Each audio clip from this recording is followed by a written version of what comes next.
สบายดี คลิปนี้จะมาสอนวิธีการสมัครแอป Dafulao เนาะก็คือเป็นแอปซื้อเลขหรือว่าซื้อหวยของลาวที่เปิดขึ้นมาใหม่เนาะซึ่งว่าในช่วงนี้ก็จะมีหลายๆแอปที่เปิดขึ้นมาใหม่เนาะซึ่งว่าแอปนี้ข้อยก็จะเป็นครั้งแรกที่ข้อยจะมานำใช้เนาะสำหรับลูกค้าใหม่เนาะที่สมัครแม่นจะได้รับอยู่ที่ 100,000 กีบเนาะก่อนอื่นหมดให้เราไปที่การลงทะเบียนหรือว่าเข้าสู่ระบบเนาะเพราะฉะนั้นเราต้องยอมรับเงื่อนไขเนาะการนำใช้แอปแล้วหลังจากนั้นป้อนเบอร์โทรศัพท์ของเรา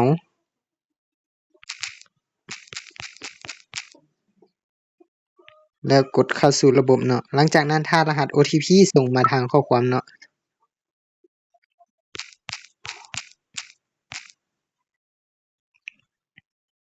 โอเคการสมัครถือว่าสำเร็จเนาะหลังจากที่สมัครเข้ามาแล้วเนาะมันจะขึ้นมาเป็นหน้านี้เนาะ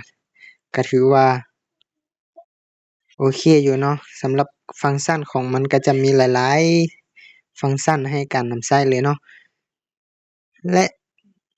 ก่อนอื่นหมดเนาะหลังจากเราลงทะเบียนมาสำเร็จเนาะให้เรามาแก้ไขชื่อเนาะสำหรับตัวนี้เนาะเราจะมาใส่ชื่อ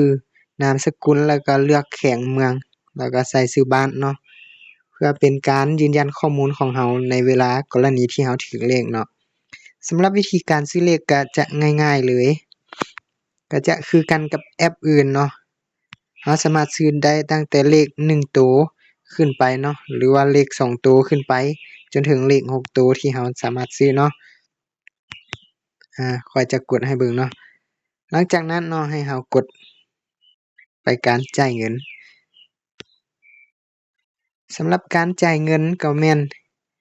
จะสามารถจ่ายเงินผ่านทางธนาคารเนาะจะมีอยู่ที่3ธนาคารคือธนาคารพัฒนาลาวแล้วก็ JDB และ BCL1 เนาะสำหรับการจ่ายผ่านแอปธนาคารเนาะแม่นเราจะได้รับส่วนลดอยู่ที่ 10% ของทุกธนาคารเลยหรือว่าและเราจะมีเหรียญเนาะเหรียญได้จากไสเหรียญได้มาจากการที่เราสมัครเนาะเหรียญได้อยู่ 100,000 กีบเนาะมันจะได้เป็นส่วนลดเนาะสำหรับเหรียญใช้เป็นการส่วนลดและหลังจากนั้นเราก็เลือกชำระเลยเนาะว่าเราสามารถชำระผ่านตัวใดเนาะหรือว่าเราสามารถชำระผ่าน QR Code เนาะของ JDB และ BCL1 เนาะหลังจากนั้นให้เรากดเข้าไปที่การจ่ายเงินและหลังจากนั้นถ้ามันขึ้นมาหน้านี้แล้วเนาะให้เรามากดที่เรามาแคปเอาหน้านี้เนาะไปสแกนในแอปของเราเนาะเพื่อเป็นการชำระจ่ายเงินเนาะ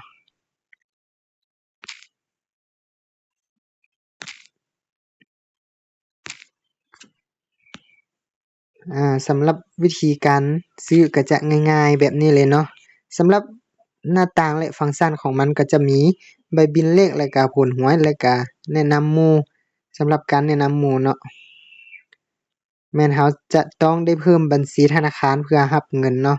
ก็คือ LDB JDB และ BCL1 เนาะเพื่อเป็นการรับเงินจากการแนะนำหมู่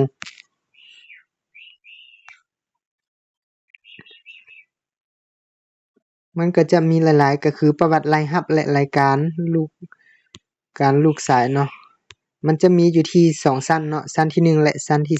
2สำหรับการแนะนำหมู่เนาะสำหรับวิธีวงล้อโชคลาภหรือว่าวงล้อแม่นกำลังจะเปิดในไวๆนี้เนาะและเราจะมีที่มันเด่นก็คือราคาคำเนาะเราสามารถติดตามราคาคำได้แบบ real time กันเลยก็คือเป็นราคาคำโลกเนาะตัวนี้เราสามารถติดตามได้และราคาน้ำมันก็คือมันจะมีเนาะราคาน้ำมันอยู่ในตัวนี้เนาะเราสามารถติดตามราคาน้ำมันและราคา Bitcoin ก็คือ Cryptocurrency เนาะ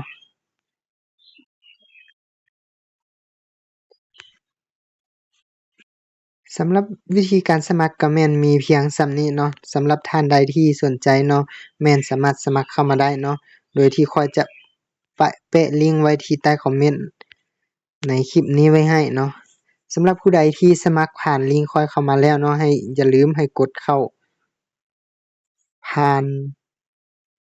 กลุ่มเนาะข้อยจะมีลิงก์กลุ่มเนาะหรือว่าจะทักเข้ามาส่วนตัวก็ได้เนาะข้อยจะปะเบอร์และลิงก์กลุ่มไว้ให้ในคอมเมนต์เนาะเพราะว่าให้เข้ามาในกลุ่มเนาะหลังจากที่เข้ามาในกลุ่มแล้วข้อยจะคืนส่วนลดให้ทุกคนเนาะที่